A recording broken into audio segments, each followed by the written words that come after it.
الحمد لله نحمده ونستعينه ونستغفره ونعوذ بالله من شرور أنفسنا ومن سيئات أعمالنا. من يهدي الله فهو المهتدي فلا هادي له. أشهد أن لا إله إلا الله وحده لا شريك له وأشهد أن محمدا عبده ورسوله. يا أيها الذين آمنوا اتقوا الله حق تقاته ولا تموتن إلا وأنتم مسلمون. أما بعد، أصدق الحديث كتاب الله وخير الهدي هدي محمد صلى الله عليه وسلم وشر الأمور محدثاتها وكل محدثة بدعة وكل بدعة ضلالة وكل ضلالة في النار. Tonight, we continue of Allah subhanahu wa ta'ala attributes بأسمائه الحسنى وصفاته العلى, and we talk tonight about the two names المتكبر والكبير. And the meaning of those two names is really boils down to be of the same idea. But as usual, we start with the linguistically, and then we move to see what the ulama said about this name in regard of Allah subhanahu wa ta'ala. يعظم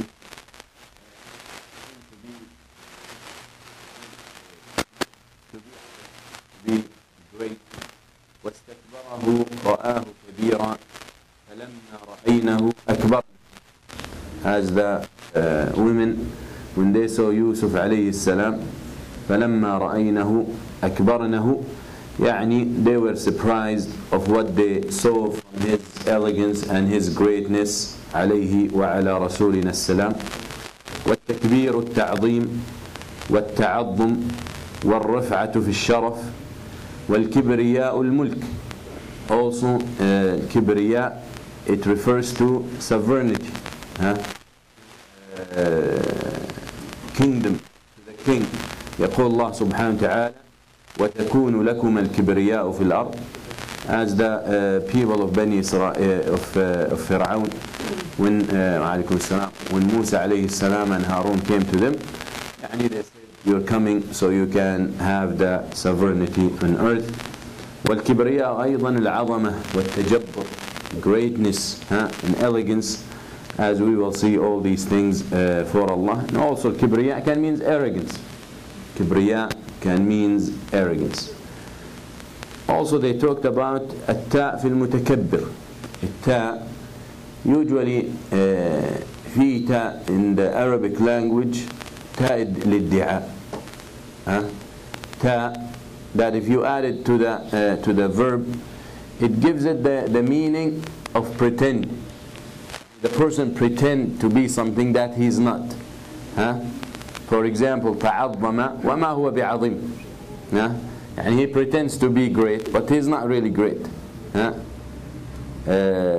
تسخى وما هو بسخي.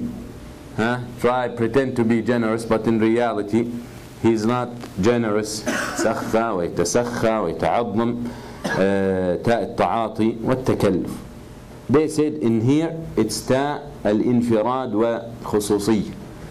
This تاء in متكبر refers to individuality and specialty and uniqueness, and that refers to Allah subhanahu wa ta'ala al-mutakabbir. He is the one who all these things refer to. قال الأزهري التفعل قد يجيء بغير التكلف ومنه قول العرب فلان يتظلم أي يظلم وفلان يتظلم أي يشكو من الظلم. يعني the الأضداد, these words, the same word means the same thing, and the opposite of it they call it الأضداد. So يتظلم means oppress. He oppresses. يتظلم. And also يتظلم means he's being oppressed. Okay. Then they say, so he's using this example to show you that it's not the ta of التكلف, of pretending, something that is not. قال الرازي وأنا أقول يمكن أن يجاب بوجه آخر وهو أن المتفعل هو الذي يحاول إظهار الشيء ويبالغ في ذلك الإظهار ثم إن كان صادقا فيه كان ذلك الإظهار منه صفة مدح وإن كان كاذبا كان صفة ذم. He said, even if we take it to say the pretending, the ta, the letter ta, to refer to takalluf, then we say when it's being used by someone about himself, either he wants to reveal and he wants to exaggerate and he wants to show off what he got. Okay? He wants to make it clear what he got. Then he said, if he's telling the truth, if he is praising himself and what he has is the truth, what he's praising himself or describing himself to be, then we say this is madh. This is a praise. If what he's describing belongs to his, it's really the real thing. He describes something and he is standing to that. Okay, he says, I'm generous. يتسخى. And he is generous in reality, then it's a praise for him. Okay, and here we're talking about linguistically, we're not talking about shara, because Allah subhanahu wa ta'ala says, وَلَا تُزَكُّوا أَنفُسَكُمْ هُوَ أَعْلَمُ بِمَنِ اتَّقَى. And if he's telling a lie, then it's really a character of vilification and them. These two names, Mutakabbir, mentioned in the Quran one time. Mutakabbir mentioned in the Quran one time, and in Surah Al-Hashd, the last ayat that we've been covering one by one, Al-Aziz Al-Jabbar Mutakabbir. أما الكبير فورد في القرآن 6 مرات. ورد في القرآن 6 times the name Al-Kabir, and comes in the conjunction of other names.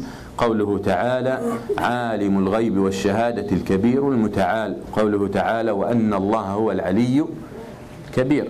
So we see that the name of Allah, of Al-Kabir, جاء مقترنا إما بالمتعال أو بالعلي 6 مرات, 6 times, and متكبر 1 time.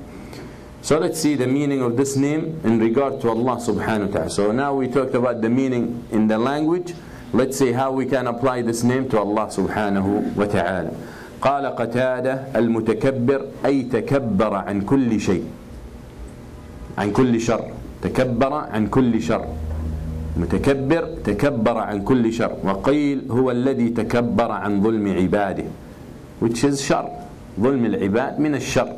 So the meaning is very much the same. Since we said المتكبر, المتكبر, of course, يعني for those who are interested in the translation in English, the way they translate it, they say the majestic. Okay, the majestic. But mutakabbir, as we said, the meaning in the Arabic language is ta'azzum, to be over, to be over his or over everyone else. So when we say mutakabbir, يعني he's over any bad. Allah subhanahu wa ta'ala beyond and away and over doing anything negative. That's the meaning, as Qatada rahimahullah has said, تكبر عن كل شيء. وقال الخطابي هو المتعالي عن صفات الخلق. Khattabi rahimahullah also said المتكبر is the one who's over the characters of his creation. Okay? Usually when we say that, we use the word المتكبر about a human being. متكبر يعني arrogant. يعني he sees himself better than everyone else. Okay? He sees himself over everyone else. He sees himself has more credit than anybody else. So we say mutakabbir. When it comes to Allah subhanahu wa ta'ala, when we say mutakabbir, يعني Allah subhanahu wa ta'ala is the one who deserves to do that. Allah is the one who deserves to be over his creation, and him subhanahu wa ta'ala over the characters of his creation. ويقال هو الذي يتكبر على عتاة خلقه إذا نازعوه العظم. And also he is the majestic, and he is the one who's over the arrogant of his creation when they try to compete with him in his kingdom subhanahu wa ta'ala. وقال القرطبي المتكبر الذي تكبر بربوبيته فلا شيء مثله. وأصل الكبر والكبرياء الامتناع وقلة الانقياد. قال حميد بن ثور عفت مثل ما يعفو الفصيل فأصبحت بها كبرياء الصعب وهي ذلول. Also الكبرياء or متكبر refers to the one who's not driven, the one who drives. The one who's not driven by any forces. Okay? He refuses to be under any order. And that is the only one who deserves that is Allah subhanahu wa ta'ala. Who deserves not, or no one should have, no one has the right to tell him what to do. But anyone else has or must be questioned. Anyone else must be questioned. But Allah subhanahu wa ta'ala, Mutakabbir, no one can ask him, no one can ask him about what he does.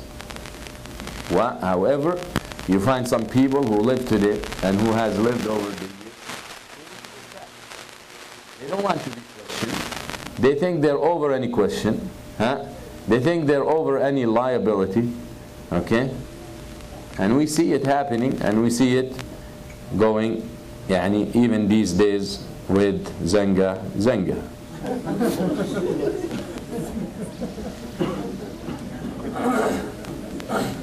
قال ابن جرير الكبير يعني العظيم الذي كل شيء دونه ولا شيء أعظم منه. الكبير is the one who's over everything. So he's bigger than anything and nothing is over him سبحانه وتعالى.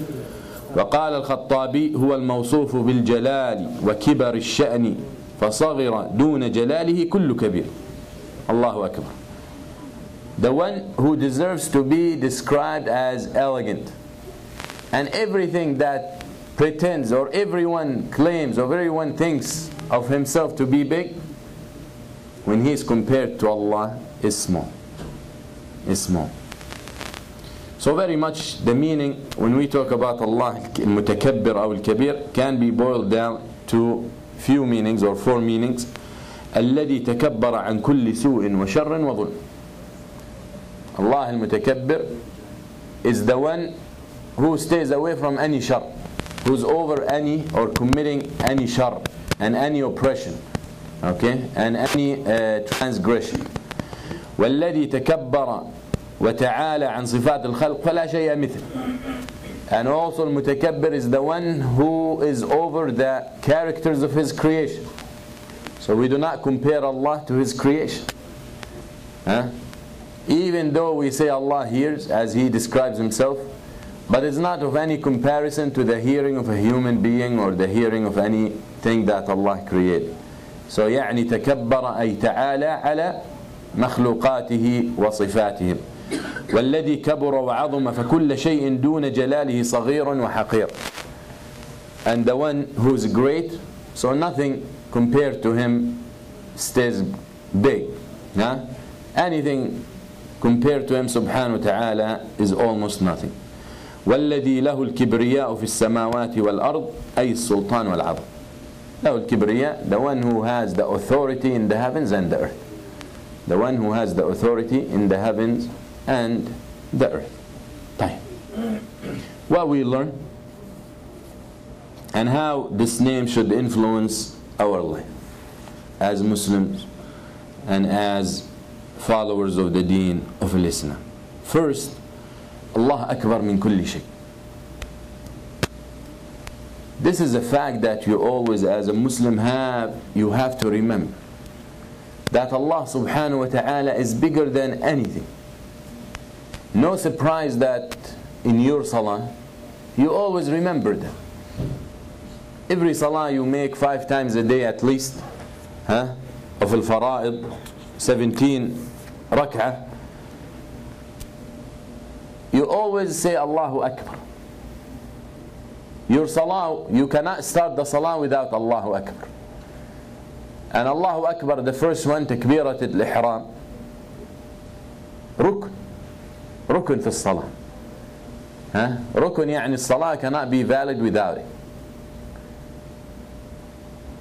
Allah subhanahu wa ta'ala wants you to be in constant remembering that He is greater than anything, greater than any force, and greater than any power, and greater than any person, and greater than any weapon, and greater than anything you can imagine. And once you start understanding this fact about Allah subhanahu wa ta'ala, and you choose Him to be your ally, you choose Allah, who's bigger than anything, to be your wali, then indeed the ayah becomes true and reality. أَلَا إِنَّ أَوْلِيَاءَ اللَّهِ لَا خَوْفٌ عَلَيْهِمْ وَلَا هُمْ يَحْزَنُونَ. Indeed, the awliya of Allah should not grieve and should not be scared. But the problem we have is we do not understand Allahu Akbar. We do not understand Allahu Akbar. If Allah subhanahu, if we really understand that, if we understand that Allah is bigger than anything, then it becomes very clear. You know, I was thinking about it, laying down in my bed to sleep, and thinking about this. How many Muslims so concerned, their focus, and how many organizations, their focus and their main goal today in the world is to make the non-Muslims pleased with the Muslims.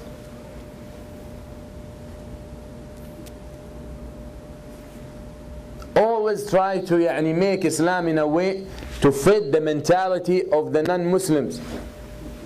Even if they have to chop and crop and cut and paste and change colors and use Photoshop to make Islam fit the mentality of these people.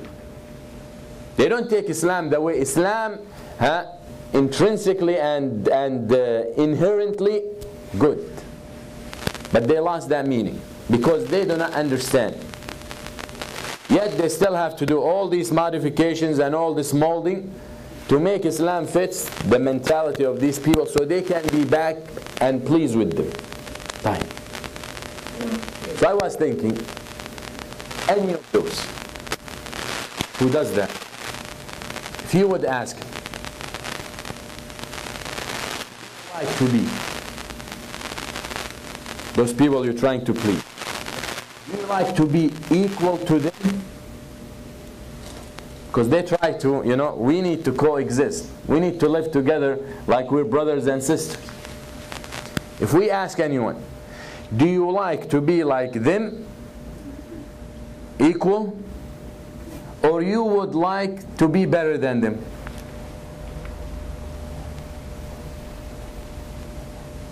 And when I say better, it doesn't mean you're arrogant. No. Would you be more happy or happier by being at the same level or being better? No one with his sound mind will say, I want to be the same. Everyone always strive naturally, fitra, Allah the way He created us, always want to be better. So of course you're going to say better. So Allah subhanahu wa ta'ala is telling you, please me, you will be better. So why you're so concerned about pleasing them? And you have a guarantee in the Quran that tells you they will not be. They will not be. There is a guarantee in the Quran. وَلَنْ تَرْضَ عَنْكَ الْيَهُودُ وَلَا النَّصَارَى.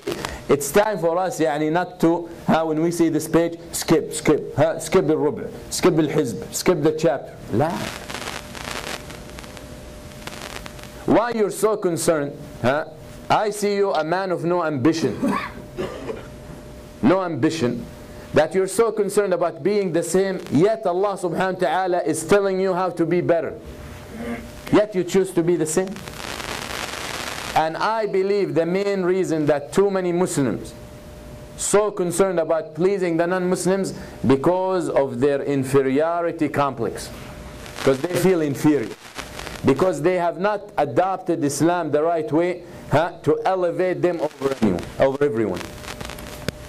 So they feel inferior.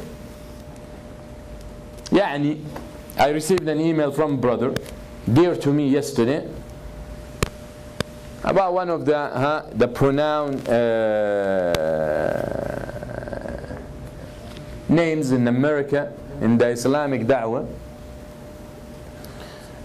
and he is discussing things we need to do, the problems within the society, the Muslim community that need to be changed.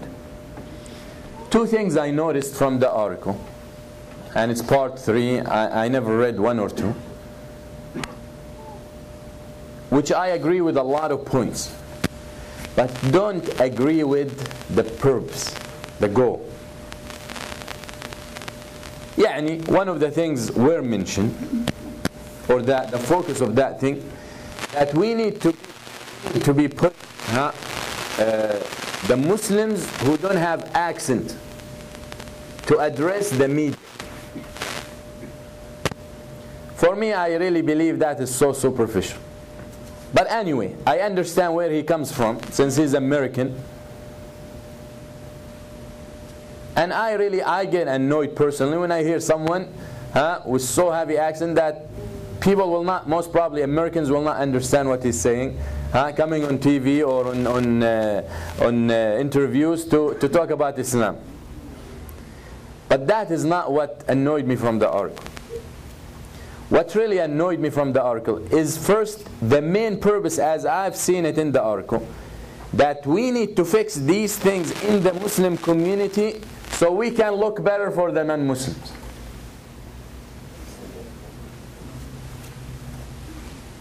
That is not a good reason. We do not change our behaviors, and we do not improve ourselves, and we do not rectify our mistakes, and we do not elevate our behaviors because others can be pleased with us.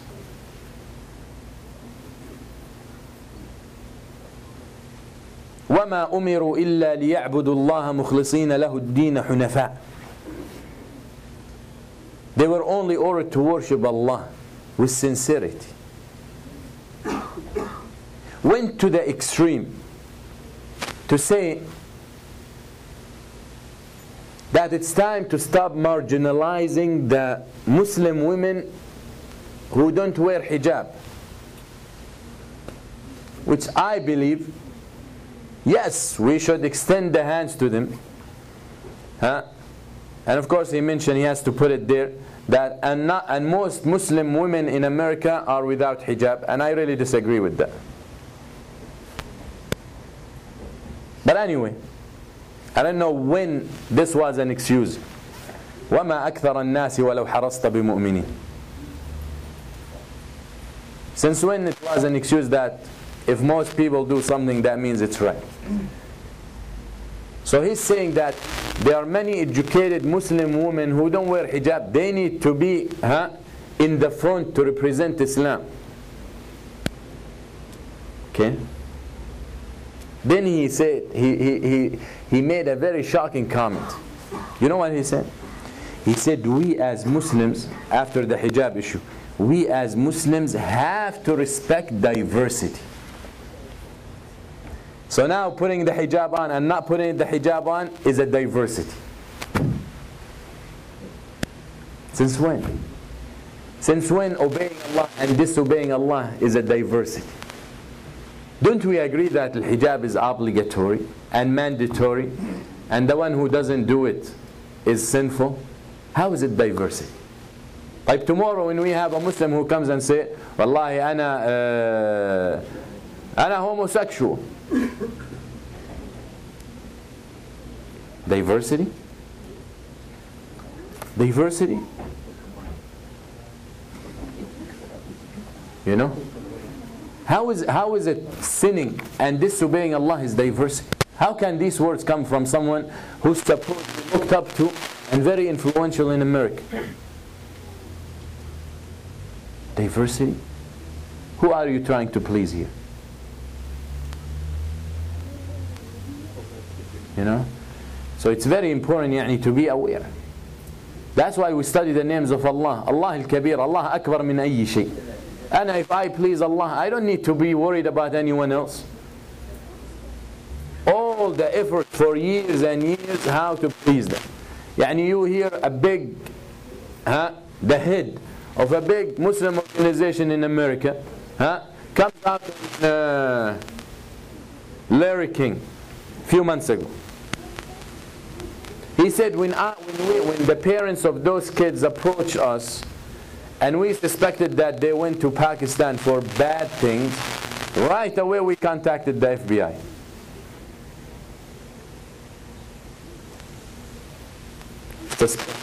He was suspicious. Why? Why would you right away contact the, why don't you try to do something? Why don't you try to contact the Muslim Pakistani government and try to make sure that these kids are safe? And if you think they're going after radical thoughts, maybe you can save them instead of throwing them in jail. Just the mentality, huh?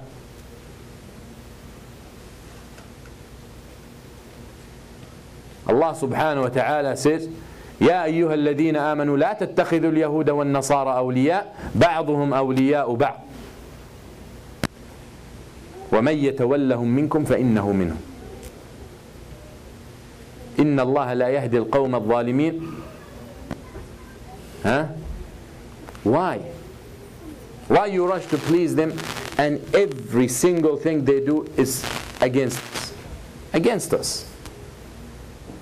We saw the riots, or not, the demonstrations in last week in California, in Orange County. Congress people, huh? And councilors and representatives of regions, or whatever they call them, going out holding signs against Muslims. A councilwoman who's holding a sign, or she said in an interview, huh?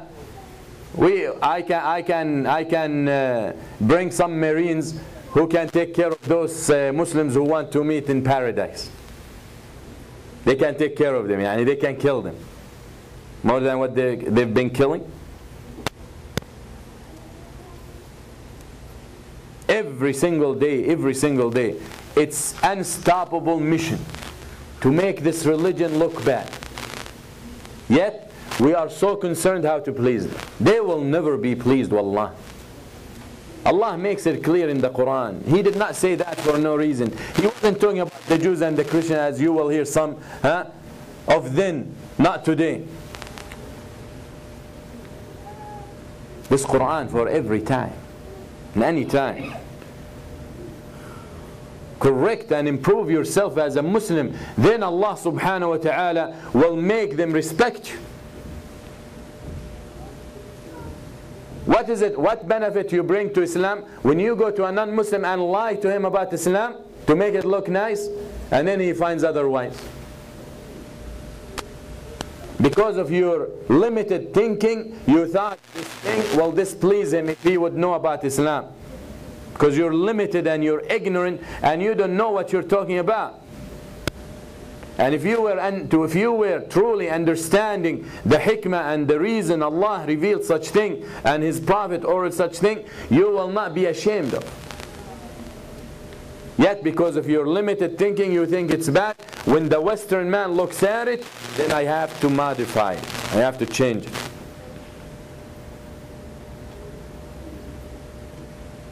Like someone when he said that a woman is created from a crooked rib. من ضلع أعوج.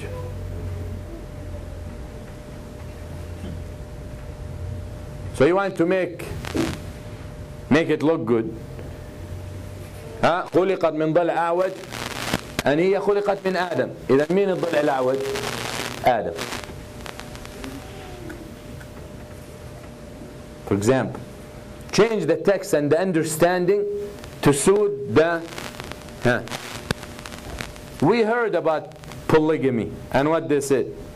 There is a huge discussion today in America about polygamy and how it can be a solution. Can you translate the rib part in English? Multi-marriage. No, we're talking about the rib. Can you translate it in English? The hadith says that Allah, Adam, Hawa, when she was created, after Allah created Adam, He created her from his rib. But the hadith says she's created from a rib, crooked rib. So he wants to make it sound good. He said she's created from Adam, so she's created from crooked rib, then the crooked rib is Adam. So the crooked is not Hawa, it's Adam. For example. And of course this hadith has meaning, so let's not take it the way it is and start getting offended and all that. La. The Prophet ﷺ, when he says stuff like that, it's a way to deal with the matters. Allah subhanahu wa ta'ala, the Prophet ﷺ describing the nature of men and describing the nature of women, so we can deal with it. It's not by any means to shame or to put down or to vilify women.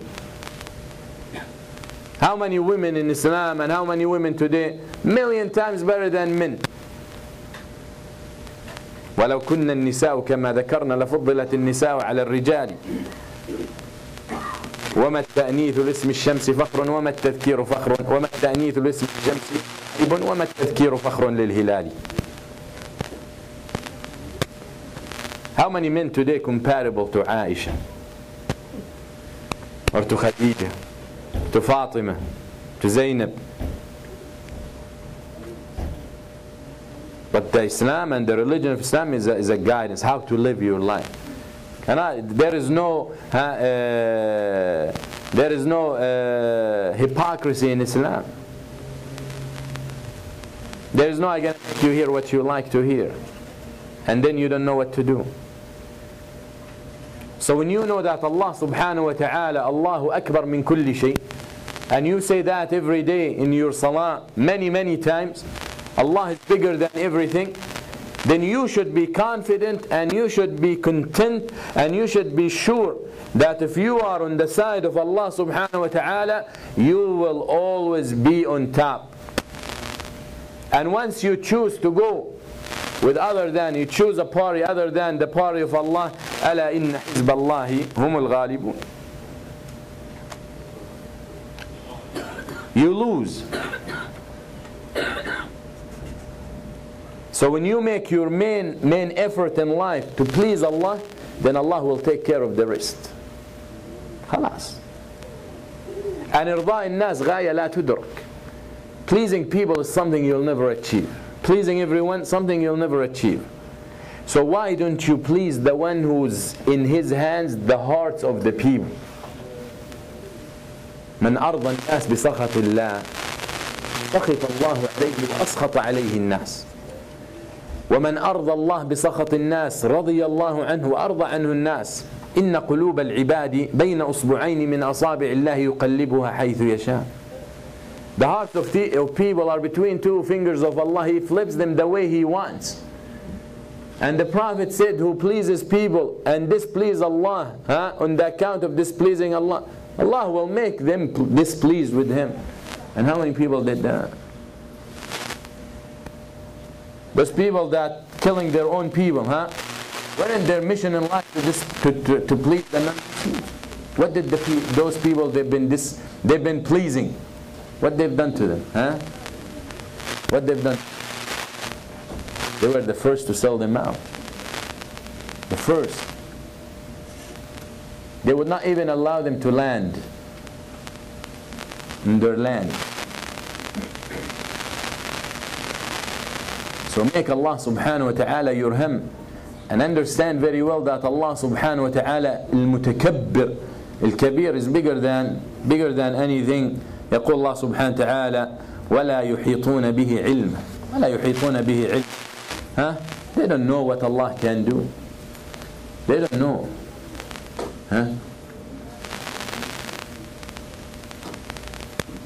Feel bad for the suffering people in Japan, but you have to look at it from different perspective.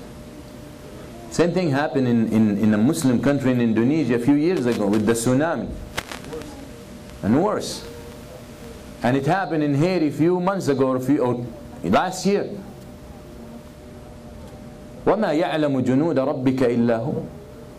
Yes, it's a disaster and catastrophe, and people need help, and people are killed, and we don't like to see people suffering. But it's something for the Muslim to reflect, that no matter how much human being thinks he's so good and so smart and so intelligent, cannot even detect the ground underneath him shaking.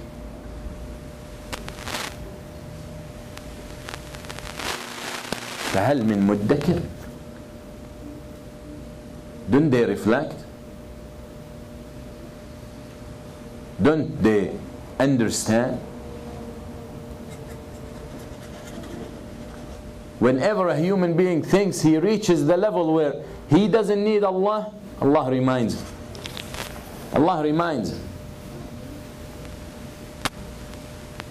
Kabir is something belongs to Allah, not to anyone else. So don't challenge Allah and don't compete with Him. That's why we are forbidden to think about Allah.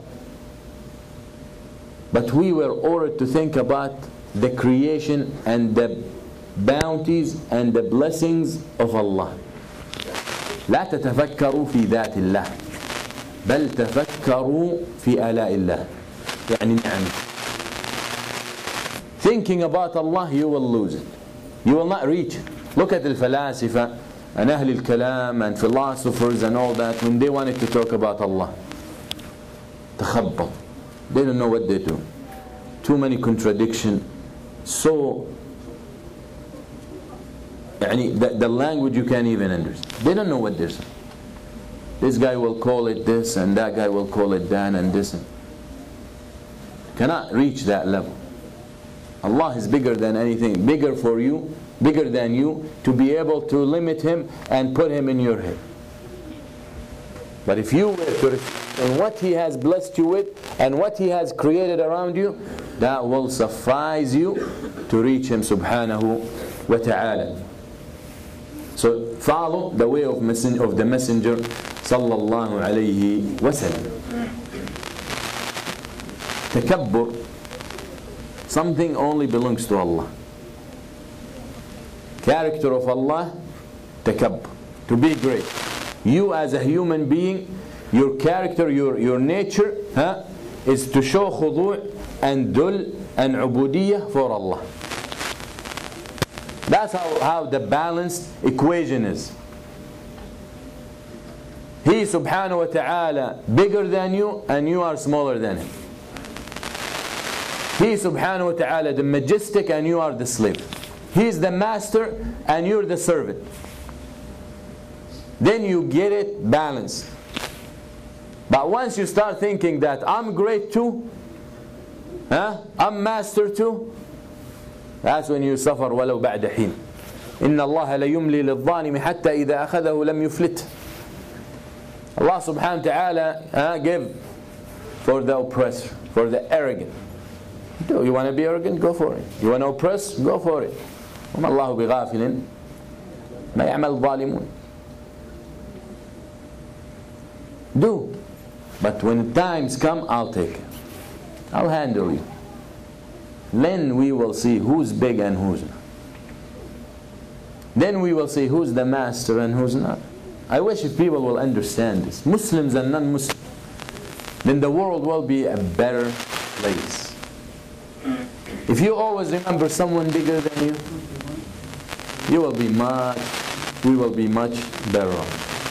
قال الله تعالى فاليوم تجزون عذاب الهون بما كنتم تستكبرون في الأرض بغير الحق. Today you will receive the punishment of a humiliation because you used to be arrogant on earth بغير الحق. Every time we disobey Allah, we're arrogant. Every time. أصل المعصية تكبر. Any sin in the world originally a result of arrogance. Anytime you sin, you have committed arrogance, takabbur, in addition to your sin. Because every time you sin, you forget that Allah is bigger than you. You forget that Allah can strike you. You forget that Allah ordered you to do otherwise. So you challenge Him, so you become arrogant.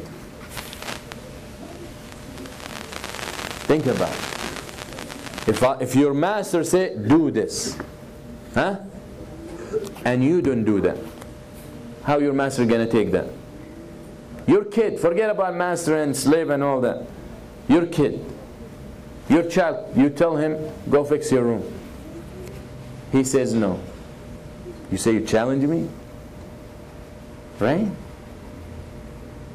You refuse as a father to be challenged by your child. And you want Allah to accept that you challenge Him. And you and your child creation.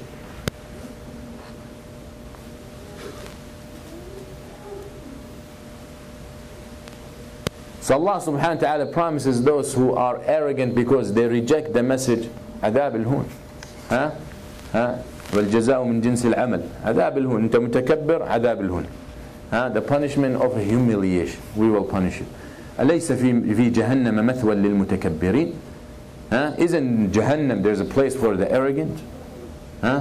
Specialized.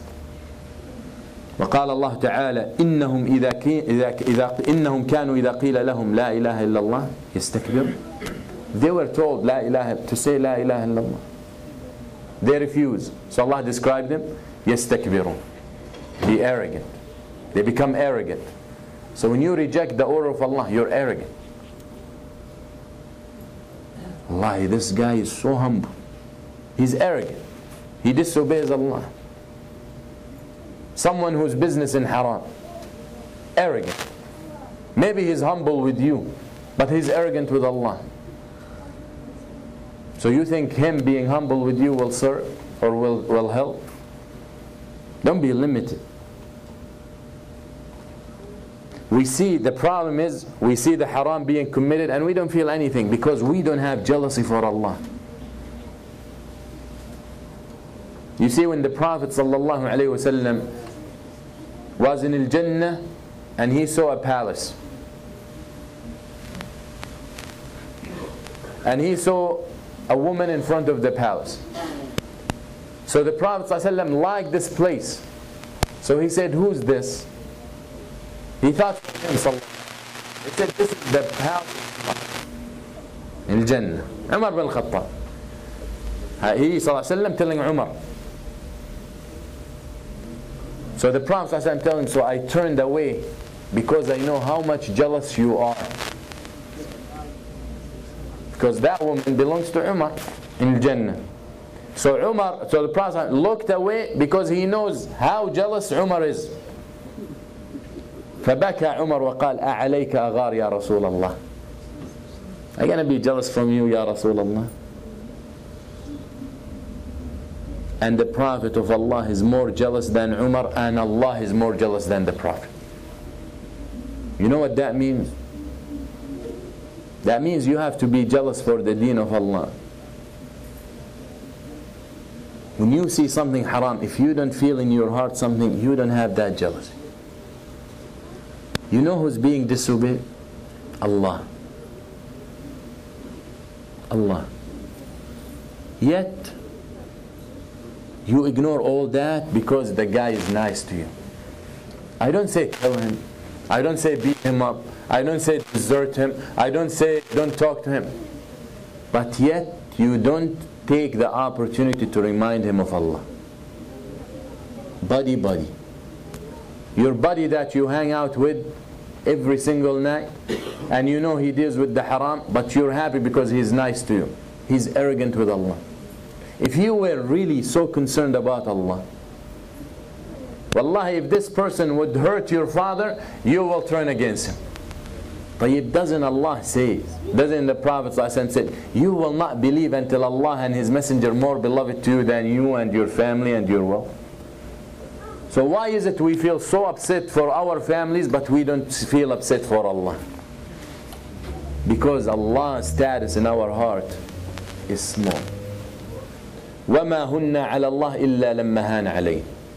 Wallah.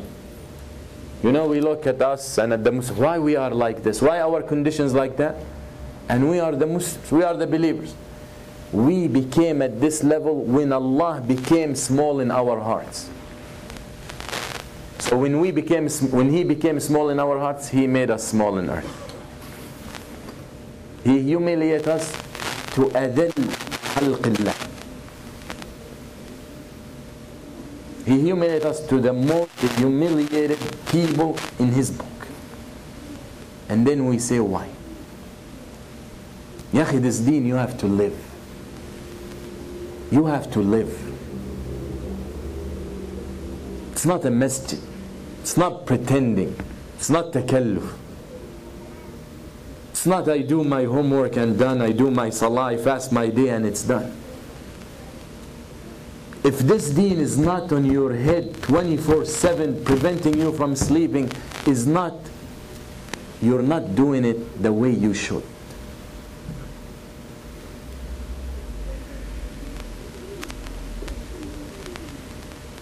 استجيبوا لله والرسول إذا دعاكم لما يحييكم. Answer the call of Allah and His Messenger when they invite you to what gives you life. What gives you life? It's not your job. It's not your food. It's not your wife. It's not your mother. It's Allah. It's answering the call of Allah. That's what gives life.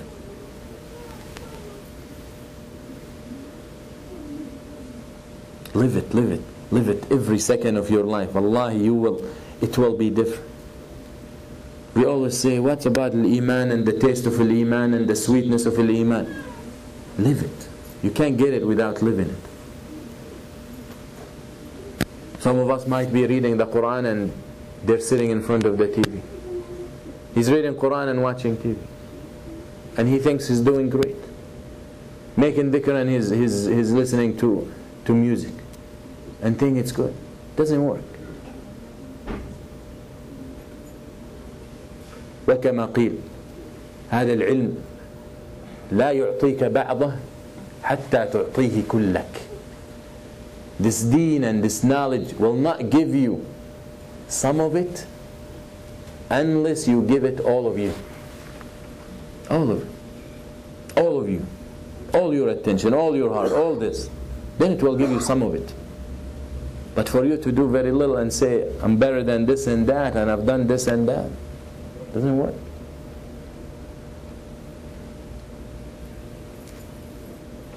يقول الله سبحانه وتعالى كذلك يطبع الله على كل قلب متكبر جبار. So Allah subhanahu wa ta'ala made arrogance and competing with Him with this attribute, made it a reason to seal someone's heart. That's it. You wonder, you look, how can someone like, today we're living it like Gaddafi for example, how can someone do that? How can someone be so heartless that he'll do that to his people? That's the answer. كذلك يطبع الله على كل قلب متكبر جبار. When Allah seals the hearts, they don't see. فإنها لا تعمى الأبصار ولكن تعمى القلوب التي في الصدور. When Allah seals the heart, they don't see what's right and what's wrong. The shaitan will make things look nice to them. زين لهم الشيطان وأعمالهم. That's it, it's done. When the heart is sealed, don't ask why.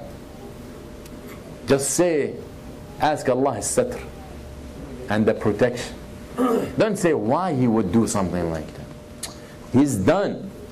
He's dead.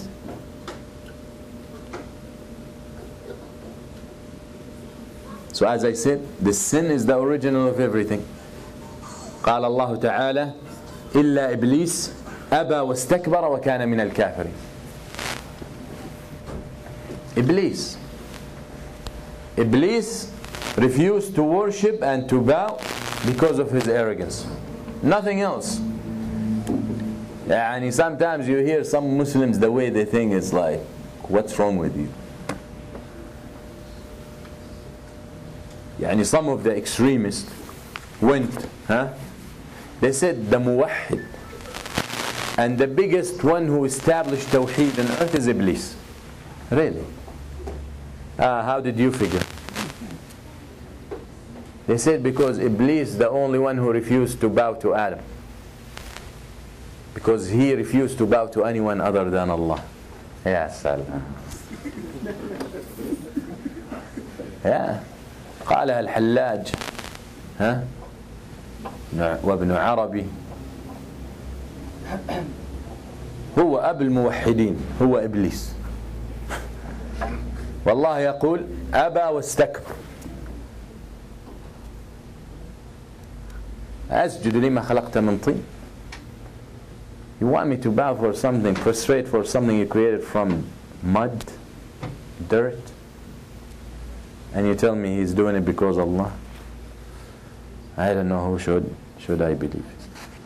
Allah يعني إن شاء الله, this name is very important, so we'll stop here and we continue next time. قولوا قولي هذا واستغفر الله لي ولكم وصلى الله على سيدنا محمد. جزاكم الله خير. السلام عليكم.